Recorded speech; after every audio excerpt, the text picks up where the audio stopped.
Saj ne vem, da si upam tole reči. Ampak če tale avto, oziroma ta review tega avtomobila dobi 1000 lajkov, bom jaz tale avto kupil tudi zaradi tega, ker spredi ni nobene blagovne znamke, ampak to ni čisto nič pomemben.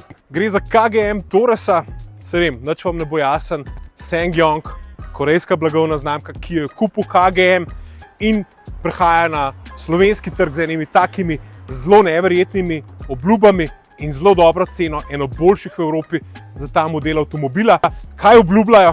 Obljubljajo garancijo na baterijo, ki je kar 1 milijon kilometrov, garancijo na nekaj, kar se ne da, 1 milijon kilometrov garancije, namreč ta 72 kWh velika baterija ima najboljšo garancijo v industriji, hkrati pa ima ta avto tudi 7 let garancije na karkoli, torej če vam tale ledica crkne ali pa radarski tempomat, bojo oni to zamenjali. KGM se je namreč odločil, da želi delati zelo trajne pa klene avtomobile, ki bojo na nek način tudi malo preprosti, ampak ravno z namenom tega, da bi bili trajni. In jaz sem zdaj v enem tednu uporabe tega avtomobila pravzaprav ugotovil, kakšen avto so naredili in kje so pravzaprav prošparali, pa kakšne strateške odločitve so sprejeli, zato da je ta avto danes tukaj po še enem bolj neverjetnem dejstvu. Namreč cena tega zadaj, prav takšnega, kot ga vidite v tem videu, je 29 900 € po odšteti subvenciji, kar ga postavlja glede na njegove lastnosti, te pa lahko kar povem, 8,1 sekunde do 100, 152 kW poganja sprednja kolesa, to je za tiste stare ljudi, ki jim je treba še v konjih povedati 207 konjev, nekje 350 Nm navora ima, kar pomeni, da ga ima skozi dosti, ker je konstanten, hkrati ima pa 830 litrov prtljažnega prostora na 4,70 m. Tako da ene par stvari temu avtomobilu tako na prvi uč, na papirju, ful veliko pove, hkrati je pa to veliko vprašanje, kje se skriva hakel tega avtomobila. Jaz bom danes čist brez roza očal vas najprej peljal na road trip, ki se je dogajal zdaj zadnjih 5 dni, pa sem pa nazaj sem vrnil in če ta avto dobi 1000 lajkov, ga bom jaz kupil. Cross my heart, till I die. Zato, ker obljublja stvari, ki jih drugi niso sposobni obljubljati.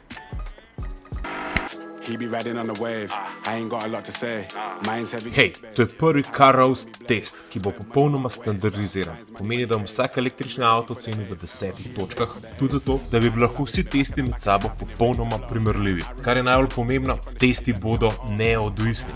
Pomeni, da si bom velikrat avto sposodil od svojih sledilcev. Vse ostale podrobnosti, če bom na primer avto dobil od blagovne znamke v test, pa bom razkril v opisu videa. Če imaš kakega električarja, deva ga na Car Roast. Mi bomo danes naredili približno 400 km, prvih 200 jih bomo zelo hitro naredili, do prvega Ionitija v Italiji, tam v bližini Benetk, pol pa naprej do Verone, pa Garskega jezera.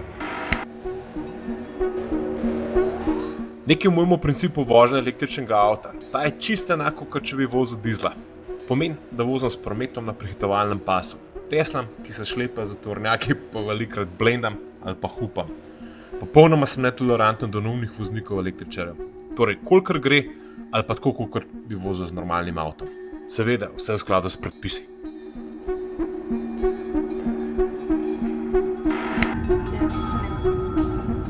Evo, Porto Guaro, to je 194 km od našega doma, stanje baterije je 30.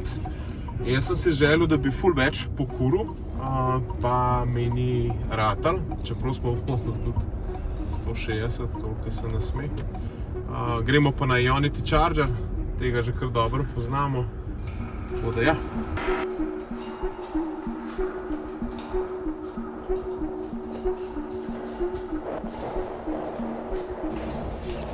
Drugače vmes, ko se pa polne, ne, se pa človek malo sprazne, gre na WC, pa žena dobi kafet. Moja strategija polnjenja je čisto jasna, torej čim bolj prazno baterijo na quick chargere, potem pa na destinaciji, kamor sem namenjen, najdete eno tako počasno polnilnico, ponavadi v kakšni priročni garažni hiši. Tako da gremo do Verone, do Enelovih polnilnic, katere pač v Italiji najbolj verjamem. 76%, 23 minut, čist ok, zelo solidno polnjenje, nič kaj prav zelo slabše, ta krivulja je dosti bolj bom rekel, ravna, ne, malo tako stopničasto sicer zadeva pada. Moram pa reči, da zato, ker ima baterija milijon kilometrov, temu polnemu prav čist ničesar ne zameram. Da pokažem še prtljažnik, ne odpira se po stran, ampak se odpira klasično navzgor. Tole je naša krama za 2 dni. Vedno imamo veliko, ko fotor vzame pisarno s sabo, tako veliko torbo, nimaš kaj.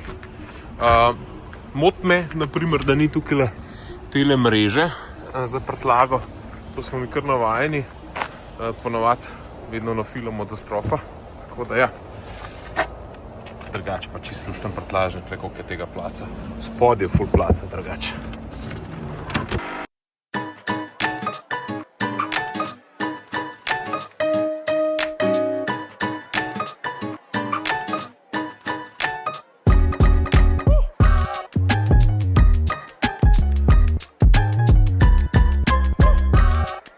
Smo v Veroni, ta drugo točenje, to bo do fula, 5 ur pa pol bo trajalo na teli počasni javni infrastrukturi, ampak zadosti, da se bomo mi mesto ogledali in da potem pravzaprav naslednje 2 do 3 dni nič ne bomo razmišljali, ostavili se bomo pa samo še na poti nazaj za tankanje. Tako da tole je tako zelo preprosto, pa še bolj preprost, zahteva pa nekaj planiranja. Avto je pa porabil zdaj za 390 km je porabil 24 kW na 100 km, pri tem, da so bile zelo nizke temperature, pa da smo vi vozili čisto običajno, kot vsak avto.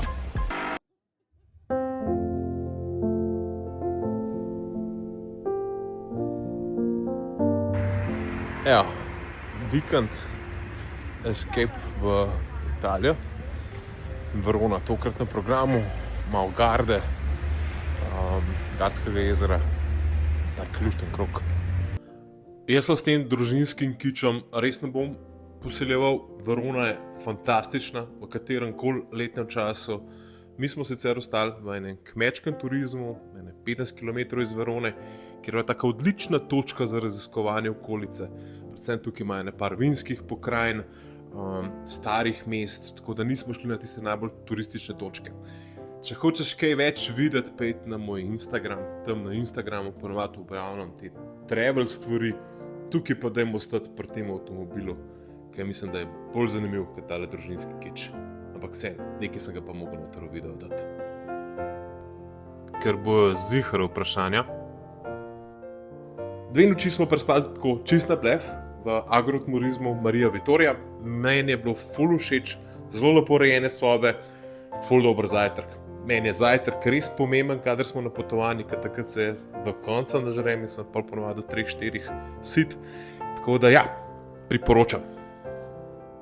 Link do hotela spodaj v description. Skoraj tak price performance, kot tale Torres EVX. Evo, mogoče na hitro zberem par vtisov v tem avtomobilu, kako smo se včeraj na 400 km poti počutili.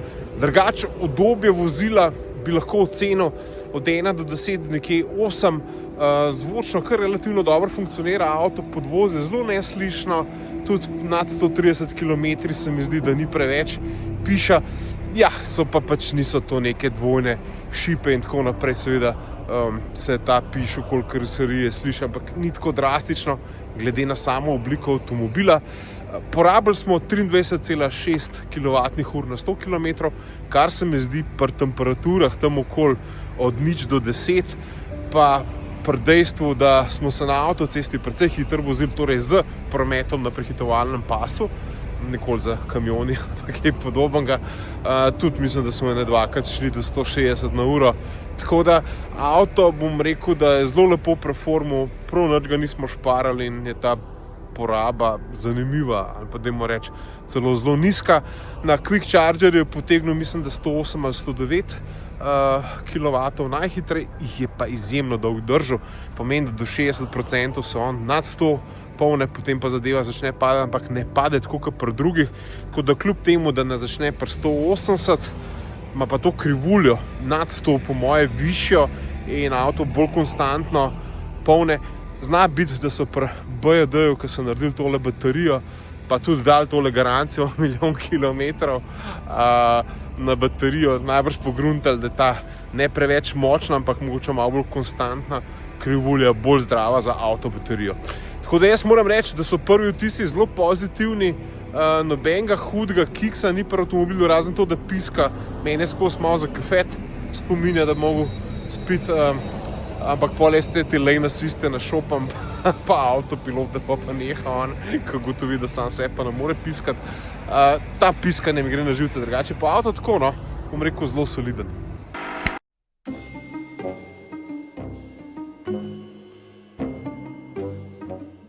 Za vse, ki ste pa tako res avtofili, ne, priporočam pa Museo Nicolis, to je privatna zbirka avtomobilov, zelo v bližini Verone. Pejte se pogledati, ker je res amazing, eno tako odkritje, vsaj zame. Kako otrok. Mama mia. Še kaj povedal? Nič ne bom povedal, to so rekli, da ful lepo zdaj, Nicolis v bližini Verone. Pejte pogledati, splača se.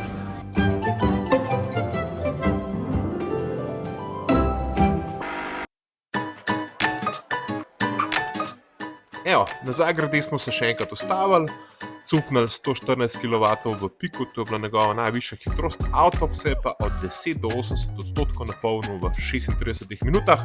Ni slab rezultat, lahko bi bil pa boljši.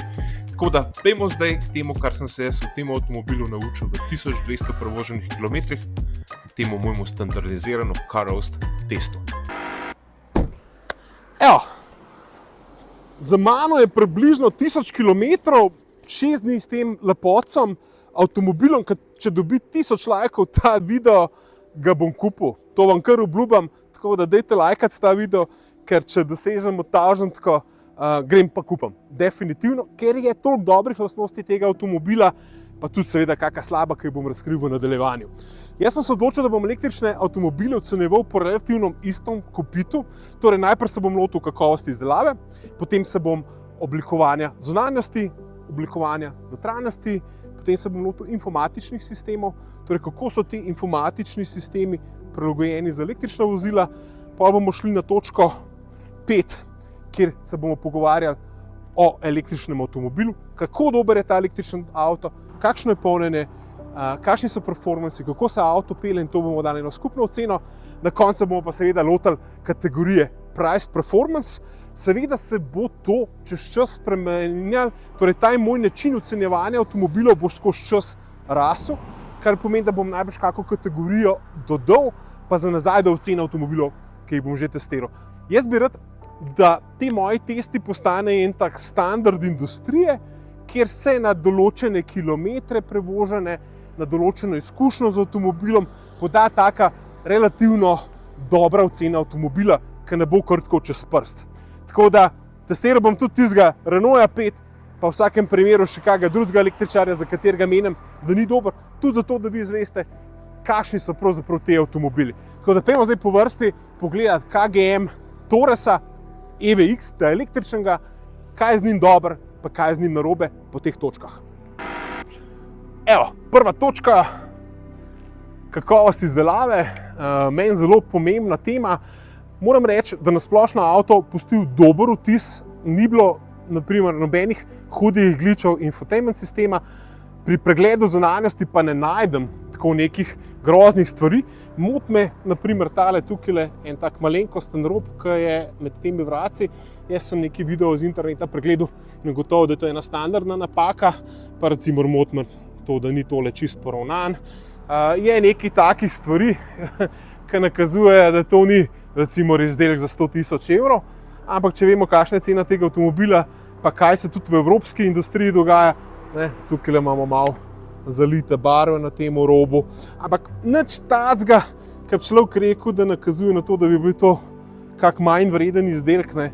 Te stvari so lepo poravnane, vrata so lepo poravnana, sploh pa vtis avtomobila kot generalno ni slab, nobenih ščiričkov ni bilo noter, pomeni, da 1000 km nismo iskali pa se dotikali plastike, porivali stvari, tako da tukaj je avto zelo korejski v tem principu, da zadeve funkcionirajo tako, kot je treba. Je pa seveda treba upoštevati, no, da gre to za nek ta ljudski cenovni razred, kjer tudi Evropejci grešijo. Ni tako slabo. dajmo temu reči, ni pa idealka, zato jaz pri sami kakovosti izdelave tega avtomobila temu avtu lahko dam eno 7. Ok, številka 2 je styling avtomobila. Moram reči, da v enem tednu precej enih komentarjev in pogledov, predvsem so se ljudje spraševali, kaj je to za en avto. V zadnji jaz vidim, kaj je to? Range Rover, ne? Prejšnje generacije. Tukaj bi videli tudi kako terensko vozilo, nakazilo rezervne pnevmatike. Nažalost, ta stvar nima nobene uporabne vrednosti. Jaz bi tukaj neke vrste trunk naredil za električne kabe avtomobila. Jaz moram reči, da je avto zelo skladnega dizajna. Meni je všeč tudi stranska silhueta. Pri tem je pa treba vedeti, da avto z 18-oskimi platišči, torej z osnovno opremo, ne tisti pošminkan, šminkan je še dosti bolj hud, ampak ja, že ta osnoven nivo opreme ni tako. No. Jaz bi načeloma, če bi tale avto dobil 1000 lajkov, bom vrepil streho v črno, pa še kako malenkost bom naredil, da bo ta avto malo bolj evil, po vsej verjetnosti bom nekje probal dobiti 20-colska platišča. Avto res dobro izgleda, zato mu za zunanji styling dam 9 od 10 točk. Evo, gremo na točko 3, to je ocenjevanje notranjosti. Jaz ne bom rekel, da tukaj ni temno, pa da ni veliko plastike. Ampak spet se moram uščipati, da sedim v avtu, ki je za subvencijo 29 900 evrov. In da je vsem ta plastika tukaj gor mehka, lepo oblikovana, da ta dva zaslona slušta, da je ta, bom rekel, ledeč otok tukaj zelo funkcionalen. V avtu načeloma malo pogrešam kako tipko, predvsem tipko za ugašanje kakega asistenta, ampak drugače bom pa rekel, kar se tiče oblike, kakovosti sedežev, ki na 400 km dolgi poti, bom rekel, niso povzročali bolečin ali pa kakega išjasa, se mi zdi, da je avto kar ok. Jaz bi mu za to notranje oblikovanje dal vsaj 7,5 od 10 točk. So prostori seveda za izboljšanje v kakovosti materialov, ki so, bom rekel, avtomobilskemu razredu primerne, niso pa na nivoju evropejskih avtomobilov. To je pa še vedno tako pri globalnih izdelkih, da so globalni izdelki, ki so narejeni za vse trge, naprimer tudi za Novo Zelandijo, Avstralijo, Južno Afriko in tako naprej, kar ta Torres je, lahko velikokrat manj kakovostni kot evropejski oziroma imajo manjši standard. Moram pa reči, da nič od te plastike mi ni motil. Avto ima trenutno 8000 km in ni nekih vidnih poškodb. Meni je všeč, če imaš plastiko v avtomobilu, ki ni dovzetna za, ne vem, prstane pa določene stvari in avto ostaja v neki taki isti formi dolg časa. Ker pa ta avto obljublja to garancijo, pa jaz res upam, da bo. Veliko je bilo komentarjev na obliko volanskega obroča, da je malo velik, pa da je malo pač, ko bom rekel, staromoden. Jaz sem se ga zelo hitro navadil, tudi relativno hitro sem se navadil vseh teh funkcij in teh klasičnih tip, ki so v bistvu tukaj na volanskem obroču, tako da nisem imel s tem nobenih problemov, tudi ergonomija sedenja, pa načina, kako se voz in ne moram nič zameriti z stališča oblikovanja. Tako da, kot sem rekel, 7,5 točk za notranje oblikovanje. Je sigurno prostor za izboljšave v materialih, ampak načeloma pa drugače relativno ali pa zelo pozitivno. 4. Informatičen sistem električnega avtomobila. To je eno tistih polj, kjer je večino proizvajalcev avtomobilov, sploh pa klasičnih proizvajalcev avtomobilov, zelo greši. Greši pa zato, ker je pač električen avto drugačen od klasičnega avtomobila in je na primer to načrtovanje poti relativno slabo. Overall. Pri premijskih blagovnih znamkah, kot je Mercedes, pa v končni fazi Porsche, pa tudi skupina Volkswagen, se te stvari zelo izboljšujejo. Tukaj je pa ta zadeva obdržana v enih takih osnovnih zadevah. Načrtovanje poti tako izgleda, da sicer lahko nekaj filtriraš, na katerih polnilnicah pa kako, težko pa rečeš samo primer na Ionity-ju, kar je zame zelo pomemben, ker ne verjamem v drugo polnilno infrastrukturo. Hkrati je to prva zamera, druga zamera je pa, da ta avto nima over-air updateov, kar pomeni, da z njim ne morete z aplikacijo upravljati, kar spet pomeni, da zvečer, ko boste avto preklopili, pa pol čez 2 ure hoteli preveriti, če se ta avto polne, pa koliko je že do filov, ne boste to mogli narediti z aplikacijo, ampak boste mogli do avtomobila in pogledati v bistvu čez okno, da boste videli, na koliko procentih ste.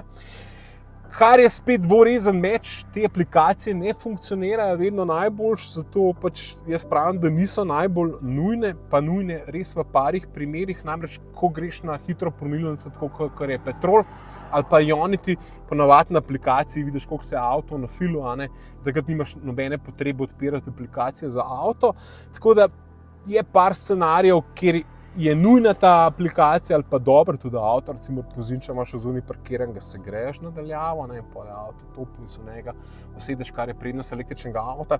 Tega pač tukaj ni, čeprav ostale funkcije tega informatičnega sistema ali pa e-avta so pa relativno dobre. Tukaj bi zdaj mogoče šel iz sistema za polnjenje v asistenčne sisteme, ki sploh niso slabi. Radarski tempomat je dober, lane assist je dober, je pa glasen. Potem imate težave z steering assistom, ki je tako zelo agresiven, oziroma ima eno tako trzavico, če volana ne držite, se volan kar malo tako levo, desno skozi korigira. Ampak načeloma stvari vse dobro delajo, radarski tempomat je dober ali pa čisto primerljiv z nekatero evropsko konkurenco, tako da jaz tukaj nimam enih hudih zamer. Tudi moram reči, da kakovost tega informatičnega sistema, kako zadeve funkcionirajo, kako so predvidljive, tudi tele grafike so mi čisto na nivoju relativno lepo izdelane, mogoče bi kakšne stvari bilo za spremeniti, ampak je relativno dober. Zaradi tega, ker nima over-air updateov in ni aplikacije za električen avto, pa ker so asistenčni sistemi, kot je Coffee Break, zelo nasilni, zelo vokalni, najbolj vokalnih avtomobilov, ko ga boste zaklenili, vas bo pozdravil, ko ga boste dali polniti, bo audio povedal, da se je zadeva začela čaržati, kar je kul zato, da veš, da je avto začel polniti. Tako je par stvari je tukaj zelo, tako bom rekel, korejskih, ampak hkrati tudi pa zelo premišljenih in mogoče raven zato, ker KGM je stal na trajnost, niso preveč zakomplicirali z over-air update, ker tole mora milijon kilometrov zdržati. Ampak jaz imam avto več kot 6,5, za informatičen sistem električnega avtomobila ne morem dati. Ok, peta točka, lastnosti električnega avtomobila. Jaz bom najbrž to kategorijo nekoč razdelil v več podkategorij, pa bom potem iz skupne ocene najbrž teh podkategorij dal neko splošno oceno.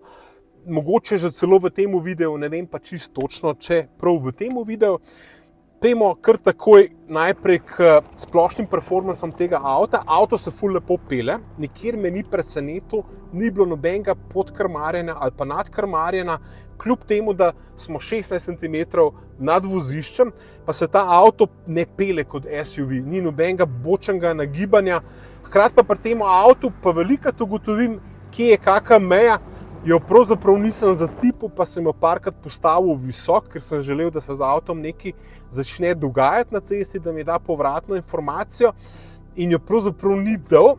Tudi mogoče zaradi tega, ker je volan relativno nekomunikativen, relativno prav precizen, zelo dober, nastavljen tudi za avtoceste, ampak kako bi rekel, ne da pa te povratne informacije, točno kaj se dogaja s prednjimi kolesi, kar mu ne zameram. To je kljub vsemu SUV, ki je 16 cm oddaljen od tal. Kar se tiče performansa, 175 km/h je njegova končna hitrost, pospeš 8,1 sekunde do 100, pospešuje res hitro, tako kot vsak električen avto, še posebej pa ta pospešek presenetljiv med 110 pa 150 km/h. Tam ta avto res funkcionira tako, da koga preseneti. Mi smo ful veliko Tesla prehiteli, zato ker jaz ta avto vozim tako kot klasičen avto, sploh ni nobenih pomislekov, torej konstantno na prehitevalnem pasu, konstantno v toku z to kolono prehitevalnega pasu, seveda se umikam tudi na odstaven pas oziroma na vozni pas, da ne bo pripomb znalcev tamle, čeprav pa bom rekel, da je pri nas zelo težko na voznem pasu voziti, ker se ljudje vozijo po 100 km/h na avtocestah in je ta razlika med voznim in prehitevalnim velika. Torej, z prometom prehitevanje Tesla to pomeni poprečna hitrost na avtocesti sigurno čez 120 km/h. Je ta avto v 1000 km porabil 23,6 kW, pri tem pa je bilo teh 1000 km vsaj 85% ali pa dajmo reči 90% prevoženih na avtocestah. Torej, šli smo na road trip in seveda vozili po avtocestah večino časa. Tako da jaz moram reči, teh 23,6 porabe je mene izjemno presenetil, ker to je izjemno nizka poraba za 4,70 m dolg avto s to višino avtomobila, mislim, da je 172 cm avto visok, z 800 litri prtljažnega prostora pri skoraj 1950 kg, kar je v bistvu za tako velik avto pa električen s takim prtljažnim prostorom relativno nizka kilaža, moram priznati, sploh pa z 72 kW baterijo. Tako da tukaj me ta avto preseneča. Jaz sem ugotavljal, zakaj je avto tako lahek, pa sem ugotovil, da je recimo rolo prtljažnega prostora tako lahek kot noben drug rolo v nobenem drugem avtomobilu. Tako da Korejci so znali izkoristiti določene lastnosti avtomobila in jih spraviti en tak zelo lušten paket. Ena od stvari, ki jih bom v tem segmentu ocenjeval, je hitrost hitrega polnjenja. Avto se polne hitro lepo, ne pa rekordno. Vsa Volkswagen platforma se začne zdaj tam pri 180 kW cukne iz teh hitrih polnilnic, ampak je to samo navidezna najvišja hitrost. Ta avto zmore samo 120 kW polnjenje. Je pa dejstvo, da ta krivulja, koliko časa on uspe ohranjati teh 120 kW, zelo drugačna od drugih avtomobilov. Jaz sem ugotovil, da ko sem ga pri 9% preklopil, je avto pri 45% še vedno 107 polno, nad 50 to pade sicer pod 100, ampak ne zelo velik, in nad 70 potem pade na 70, 65 in tako naprej. Ne pada pa to tako linearno, ampak bolj, bom rekel, stopničasto. Zato je, ker pada vse skupaj bolj stopničasto, je ta krivulja, torej on povprečno hitreje polne v bistvu, kakor nekdo, ki začne pri 180 kW. Tako da realno smo rabili 9 do 80% v 36 minut, kar je lahko velik ali pa ne, ali pa če bi primerjal z drugimi, zelo primerljivo. Ker se morajo pač neke stvari sestaviti pri tem polnjenju. Baterija mora biti prav ogreta, takoj mora zaštartati to polnjenje. Kup enih elementov je, ki na to vpliva. Jaz mislim, da bi v idealnih pogojih ta avto zadeval tudi na polno mogoče v 2-3 minutah prej. Mi smo kar nekaj časa stali, ker sem jaz mogel najprej na WC, pa tako prej sem preklopil, je tudi mogoče to imel en vpliv na avto kot tak oziroma na hitrost polnjenja. Eno stvar, ki moram poudariti, ki je ful dobra, je to, da nisem nikoli zaslišal, da bi on se prav zelo matral hladiti med tem polnjenjem. Zaenkrat so vsi, pa ni bilo tako grozen, bom rekel mrzlo, so se vsi avti saj mičkan odzvali s kakim ventilatorjem, ta se ni. In tudi zastopam, zakaj KGM ne želi, da se ta baterija BYD-jeva pregreva z recimo 180 kW, zato ker na njo daje 1 milijon kilometrov garancije. Tako da jaz moram reči, da tudi to polnjenje doma, ki se nažalost upravlja samo prek interne aplikacije, torej to zmanjševanje polnjenja na 11 kW polnilnici, deluje zelo enostavno, kar se tiče tega nastavljanja, polnjenja in drugih stvari. Zato moram jaz temu avtomobilu dati za lastnosti električnega avtomobila vsaj 8,5. No, mislim, da če me spomin vara, je to zdaj 6. točka, price performance. Jaz bom avtomobile ocenjeval tudi na podlagi tega, kaj vam oni prinesejo za svoj denar. In KGM Taurus EVX prinese veliko. 29.900 € je zdaj cena v akciji, to je cena avtomobila po odšteti subvenciji za fizične osebe. Mislim pa, da lahko pravne osebe na teh 29.990 € odštejejo še DDV. Zato dobite avto z 72 kWh veliko baterijo, približno 152 kW oziroma 207 konji, avto, ki pospeši od 0 do 100 v 8,1 sekunde in zmore kot električen avto 175 km končne hitrosti. Avto, ki se lepo pele, ima kar precej enih varnostnih asistentov. Tale avto v osnovni opremi premore zelo dober radarski tempomat, hkrati pa pripomore tudi steering assist, lane assist in vse te osnovna pomagala. Tudi vzvratno kamero ima za ta denar, nima pa na primer sprednjih senzorjev. Pri KGM-u so se odločili, da bojo šparali na pravih koncih. Naprimer, nima teh over-air updateov, ki jih načeloma niti ne rabite. niso tako nujni, čeprav se mi zdi, da leta 2024 je aplikacija za električen avto kar nujna, ampak tega ne zamerim, ker je KGM v bistvu stavil na neko trajnost tega avtomobila in če verjamemo tej garanciji 1 milijon kilometrov, pol lahko razumemo, zakaj teh over-air updateov ni, ker pri KGM-u so se odločili delati avtomobile, ki bojo izjemno trajni, kar pomeni, da bojo dolg časa na cestah. To je eno njihovih glavnih poslanstev. In z tega vidika zastopam njihovo filozofijo oziroma razumem, zakaj so na določenih koncih varčevali. Tudi ta trda plastika noter, bom rekel, je namenjena temu, da bi naj izgledala čez 10 let, če boste z njo lepo delali, tudi relativno lepo, ker če so to neki tapisoni, pa neki fine šmensi-bensi stvari, imaš pol težavo, kako to čisto zares izpade, pa kako trajno je. Tako da avto je treba razumeti tudi iz tega vidika in jaz mislim, da so Korejci poleg Kia pa Hyundai sposobni še kakšen dober avto narediti in tale KGM Taurus je že znanilec tega, da so to sposobni. Za 29.900 € temu avtu nekaj stvari sicer manjka, naprimer vlečna kljuka, pa strešni relsi za prtljažnik, ki mislim, da jih je zelo težko kakršenkoli drug prtljažnik brez teh relsov montirati. Realno pa, če ocenjujem avto kot tak, se mi zdi, da je price performance vsaj 9,2, 9,3, dajmo temu reči, na 9, no. Temu avtu bi človek lahko dal hitro 10.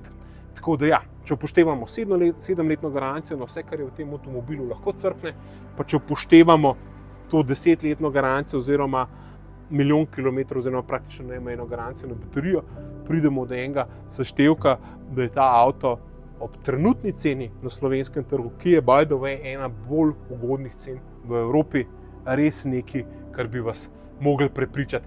Jaz sem ta avto popljuval praktično v vseh segmentih in realno cenil, kje mu kaj manjka, pa kje ima. Ampak tukaj mu moram dati enostavno thumbs up. Ko te minuse sešteješ, pa daš pluse na drugo stran tehtnice, dobiš eno zelo, zelo lepo oceno.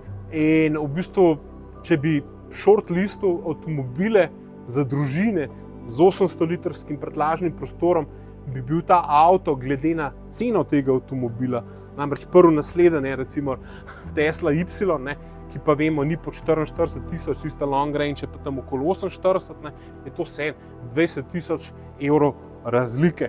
Tako da, kaj čem reči, tukaj vidim ta avto kot eno zelo dobro opcijo, tudi ko ga primerjam z vsemi direktnimi konkurenti, tako kot je ID.4, pa še se najde Škoda in tako naprej, je ta avto v bistvu vsaj 1/3 cenejši ob trenutnih pogojih, glede na primerljive lastnosti. In zato je ta ocena sigurno 9. Mogoče sem po editu tega videa odločil, da je celo več. Ok, to je zdaj moja skupna ocena Taurus EVX Explorer. Kakovost izdelave 7, oblikovanje zunanjosti 9, oblikovanje notranjosti 7,5, ocena informatičnega sistema električnega vozila 6,5, asistenčni sistemi 6,5, vozne lastnosti 7,5, električni avto 8,5, poraba 7,5, polnjenje 6, vrednost glede na ceno pa 9. Absolutno število doseženih točk je 75 od 100. 75 točk ni slabo, ni pa odlično. Je pa to moja realna ocena. Tej realni oceni pa bom priključil pri testih še osebni faktor. Do 5 točk bonusa ali pa malusa na absolutno oceno. Kaj to pomeni? Moji osebni občutki so bili boljši od 75 doseženih točk. Bonus ali malus bom zato dodajal za neke vrste umetniški vtis. Tako, tokrat bom Taurusu EVX dodal 3 dodatne točke, zato je skupna ocena 78 točk.